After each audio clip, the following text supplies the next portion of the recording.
Welcome to the FL Studio 20 Complete Beginner's Guide. I'm Michael, and today I'm going to be showing you how to use this software from a beginner's perspective, simplifying the process and just making sure that you really understand the basics of the software so that you can start making music the way that you want to. I've been using FL Studio for a few years professionally, mixing music, producing, mastering music, and I'm also an FL Studio Power user, but I do remember what it was like beginning and just how complicated everything looked. Today I'm just going to be simplifying the whole process so that we can just start making music and stop worrying about the software so much. So let's just get straight into it. When you first open up FL Studio, it might look a little bit confusing, but don't worry, this is all going to make sense in just a few minutes. The first thing would be looking at the menus and these buttons up at the top. So you've got your file menus and your option menus. If you go into file menu, this is where you're going to be opening projects, saving projects, exporting your MP3s and WAV files, got your MIDI settings, audio settings, general settings, all of that stuff, so you can sort of configure things the way you want with your sound card, with your MIDI controller. I have videos showing how to set up the audio interfaces and MIDI controllers. I'll link all of that stuff in the description. If you move across the top bar, we have master volume and master pitch. It's best to just leave these exactly where they are. And we have the transport controls here. So you can either choose between your song or your pattern. I'll explain the difference in a minute. And you've got your play, pause, stop, and record, and your tempo.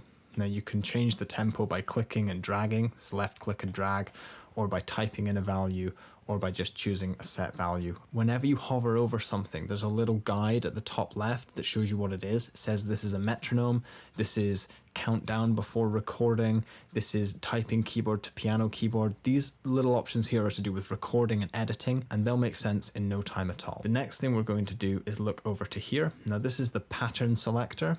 The way stuff works inside of FL Studio is that you build patterns and then you arrange these patterns into songs. So this is where we're going to go to choose our patterns later on. Then we have a really important section here, and these buttons control which windows we see inside FL Studio. So we have options to see playlists, piano rolls, channel racks, mixers, and I'm just going to explain what all of this is right now. So basically there's 5 main sections. We have at the side a browser here. This contains all the samples, instruments, and stuff on your computer. So this is where everything is stored. Then you have a channel rack, and this is where the samples and instruments that you've chosen for this project are stored.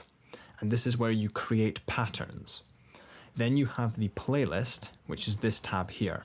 This is where you take those patterns and you arrange them and paint them and chop them up into a song. Then if we click up here, we can open the mixer. All of the audio is routed through the mixer and out through the master channel. And I'm going to go into all of this in detail, so don't worry that we're glossing over it. And then the 5th panel is the piano roll. And this is where you're going to be sequencing your chords and your melodies. So let's slow down and do that one step at a time. Once more through the signal flow, we have the browser, which contains everything.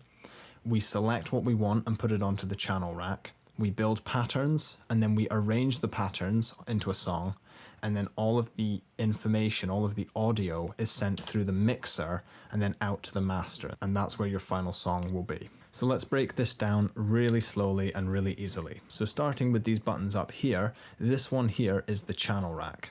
And a really quick tip at the start would be to select this drop-down menu and make it detached at the bottom, and this means that it's not going to keep disappearing whenever I select the playlist. Otherwise it just disappears and you have to go press that button again.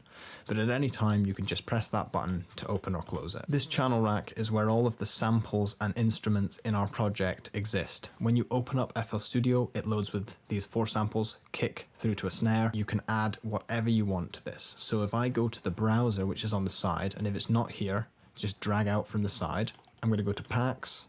I'm going to go to drums, kicks, and you see there's so many samples here. There's kicks, there's percussion, there's sound effects, there's instruments, there's anything you want, but you can select what you want. And I'm going to take a kick. You can just click it, left click, and just drag straight onto the channel rack. And now it's within our project, and it's a sample that we can use in the project. If I go back to the browser, I can select an instrument, maybe I want a keyboard, and I can just drag a piano into our project. and you can see that it's been added to the channel rack. So this is where all the samples that we're using will exist. If we want to add a virtual instrument, we can also just click this button down here and add a VST like a synth, or we could add our own plugins. Going back to basics for a second, if I want to see what these samples actually are, we can left click on them and then you open up this. And this is called the wrapper. So what this shows you is some information about the sample and then the ability to manipulate it a little bit. So if I left click, we can listen to the sample, and there's the option to change things like the pitch, the volume, and the pan at the top here. I'm going to close this and go back to here. And these dials at the side, we have one here for panning, so putting the kick fully to the left or fully to the right. And we have one here for volume. And if I open up the channel wrapper again by left clicking, you'll see that these dials are linked together. So they essentially just control the same thing. On any button or dial in FL Studio, left clicking will select it and right clicking will pull up sort of an options menu. You can reset it, or you can copy its value, or all sorts of stuff that's really handy. This little box here beside the sample tells us which mixer track it's going to be sent to. Now to select one, you can simply hover over this area and scroll up and down with the mouse, or you can type in a value and choose which track you want it to be sent to. So let's actually build a pattern and see how that happens. So the first thing we're going to do is to go up to this pattern thing that I mentioned earlier, and we're going to just press the plus icon, and we're going to name this pattern kick. And I'm going to click over here to just give it a color. I'm going to color it red to start off with. The next thing I'm going to do is take the kick sample over here. I'm going to right click, and I'm going to change its color to red as well, just so that it all matches up. The easiest way to create a simple drum beat is to use this step sequencer here. So this is the kick sample, and this is counting out the beats or steps in a bar. You left click to select a step, and you right click to delete it. You can also left click and drag, and right click and drag to delete. So I'm going to select one on each of these 4 beats here, so that we've got sort of 4 on the floor rhythm. And then on pattern mode, I'm just going to press play, and you'll hear that this will loop round in this pattern.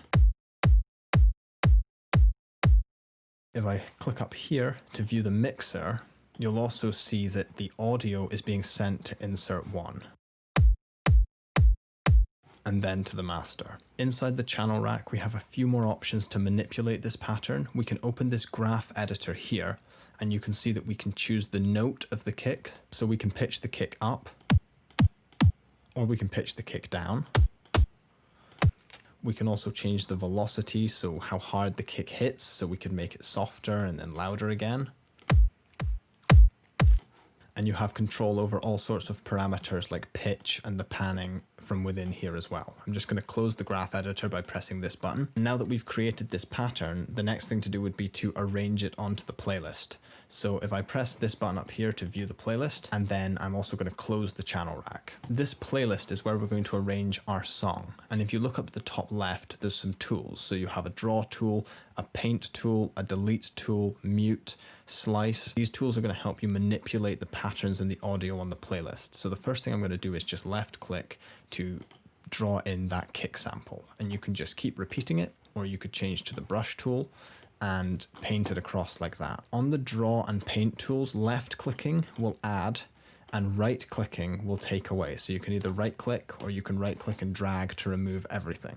And just like with anything on Windows, if you press Ctrl Z, it will undo what you've just done. Unlike other DAWs, you don't actually need to keep your kick or your pattern all on the same track. You can actually just put them absolutely wherever you want to, but it's good organization to just keep one sound to one track. And because of this, I'm going to go over to the track over here, and I'm going to rename and give it a color, just to match the kick. So that's one very simple pattern, but we definitely don't have a song yet. So the next thing I'm going to do is go back to the channel rack by pressing this button up here, and I'm going to add a snare and a hi-hat to this. I'm going to create a new pattern, and I'm just going to call it drums, because this is going to have both the snare and the hi-hat together, because you can add both into the same pattern. So I'm just going to quickly recolor the hi-hat and recolor the snare. And then I'm going to add a snare on these beats, and I'm going to fill each 2 steps with the hi-hat so that I've got the hi-hat on all of these counts here. Now that I have this pattern, I'm going to go back to the playlist, and I'm just going to draw it straight in, starting from the second bar. This is where the song and pattern button are going to come into play, because if I stay on the pattern button and press play, all you will hear is the hat and the snare. just like that. But if I press the song button, it takes us back to the playlist and we get to hear everything together. So it's going to be 4 kicks and then all the drums are going to join in.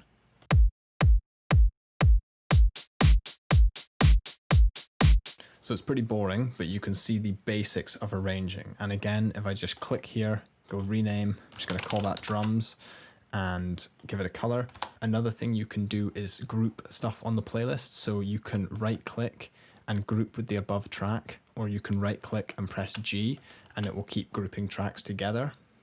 Then if you go to the top one, you can right click and select auto color the group so that it all stays nice and neat and tidy and organized. It's really good to stay organized with your projects, especially when they get big and complicated. It's just best to know what's going on so that you have complete creative freedom to try whatever you want. Looking back at the channel rack, you can see how it's easy to sort of paint in drums, but this didn't really cover that piano roll that we talked about earlier. So what I wanted to show was that on each of these samples, if I right click and select piano roll, it's going to open up the piano roll that we talked about earlier. This gives us really detailed information about the MIDI information in the pattern. MIDI is just these notes on this virtual keyboard that's controlling the sample or the virtual instrument. We can repitch these hi-hats. We can adjust the very, very fine timing of everything. You can zoom in any of the panels by just going to the top and scrolling in. You can adjust them off the grid. You can also add in extra samples that you wouldn't be able to add in just by using the channel rack. You can also control down here the velocity, the panning, the fine pitch and all of that stuff. So if you wanted to, you could do stuff like pitching down the hi-hats at the end of the phrase. Let's see what that sounds like. Stuff like that might make it a bit more interesting, but let's just keep it simple for now. I'm going to now use a virtual instrument to show how an instrument pattern can be made. So I'm going to click down here and I'm going to choose GMS, which is just a synth inside FL Studio. And with this, if I make a new pattern by clicking up here and calling it bass, if I just select these notes, press play, it's only going to give me the middle C note, which is no good if I want to program a bass line. So what I do instead is I go to the piano roll and you can pick whichever notes you want. And then you can lengthen these notes. You can arrange them however you like. You can cut them up, slice them. The piano roll in FL Studio is amazing. It's incredibly easy to use and intuitive, but it's just important to know that the information in the piano roll is going to be stored in that pattern, and then you can just put that pattern straight onto the playlist to have it included in your song. When loading new instruments, it's good to get into a habit of renaming them and recoloring them as you go so that it never becomes like overwhelming or too complicated. And as you do this, make sure that you're sending it to a new mixer track as well. It's probably time to start talking about the mixer. So you pull up the mixer by pressing this button up here or by pressing F9. And again, I'm just going to click down here and select detached.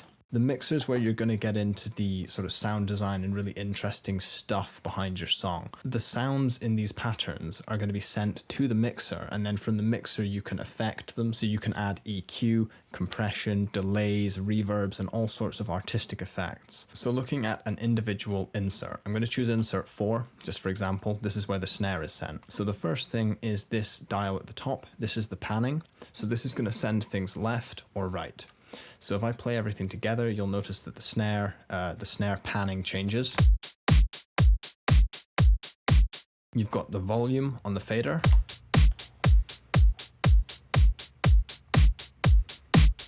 There are some options down here for polarity and swapping the left and right channels, and you have a stereo separation dial so that you can make things sound a bit wider or a bit thinner. On each insert, you also have an effects chain here. So for instance, in slot 1, I can load up an equalizer. In slot 2, I can load up a reverb, and then you can start really manipulating your sounds. In this case, it's going to be EQing and adding a bit of reverb to a snare. The signal comes from the sample or the instrument into the insert, then it goes through all the effects slots and then through the sort of effects on here like the panning and the volume before each of the tracks is sent to the master, and then the master channel combines them all together. Just like everything else in FL Studio, if you right click on one of these inserts, you can rename it, and you can also give it a color. to stay super organized, and there's all the basic and advanced functions that you'd expect a mixer to have. I have other videos detailing lots of specifics about the mixer and all the different side chaining and routing options available to you, but I don't want to complicate this video. The reason you want to separate each sound onto a different mixer channel is because the snare's reverb, you're not going to necessarily want that on the kick drum or the clap or the hi-hat, and you're not going to want it on your bass, so you want to make sure that each sound goes to a new place on the mixer so that you can have a fresh set of effects for it, set the volume right, and really get into the mixing and mastering of your beat or your song. Going back to the channel rack and the playlist, as you start adding more patterns in, you'll notice that this pattern picker at the side starts filling up with different patterns, so you can select your patterns really quickly here, modify them in the channel rack, or select them here and then drag them into your playlist. The last thing that I want to talk about is how to export or save your song. So if you go back to the file menu up at the top, you can save your song pretty simply. You just click Save As and then select a folder or a location in your computer. And then to export your song, you can go to the export here, select WAV file or MP3, and then once you've chosen a location for it, it will bring up this box here. Now, to get the absolute right settings, I've linked a video in the description where I explain in detail what all of these are, but this is the process you go through to export your song, and then you just press start and it will export the song for you. Just going through a really simple overview of everything we've talked about. FL Studio is split into some pretty important windows. We have the browser again, where all of your samples and all of FL Studio's samples and instruments are stored. You can drag these straight onto the playlist or drag them into the channel rack. The channel rack is going to have all of your audio, all of your automation, all of your MIDI information stored for your patterns. Then the patterns are going to be arranged on the playlist to create your song, and then all the while the actual audio is going to be sent through the mixer, where you can use various effects and plugins to manipulate the sounds and create the sort of sounds you want. And really the best way to get used to it is to spend time and keep being open to new suggestions, new ideas, learn a few shortcut keys here and there, and just make sure that you're feeling really comfortable and secure inside the software so that you just feel like you are in control of it. I have loads more videos, which I'll leave in the description, showing different workflow tips and project templates to get you up and running and all of that stuff. So please feel free to pour through any of those videos and just grab the information that you want from them. Hopefully this video has helped you get started in FL Studio, but if you do have any questions or comments, please just leave them in the comment section down below, and I'd love to help you out and get you up and running with this software so that you can make music just the way that you want to. Thank you very much for watching, and hopefully I'll see you in the next video. Bye for now. It's never gonna last forever. We'll always find a way to end.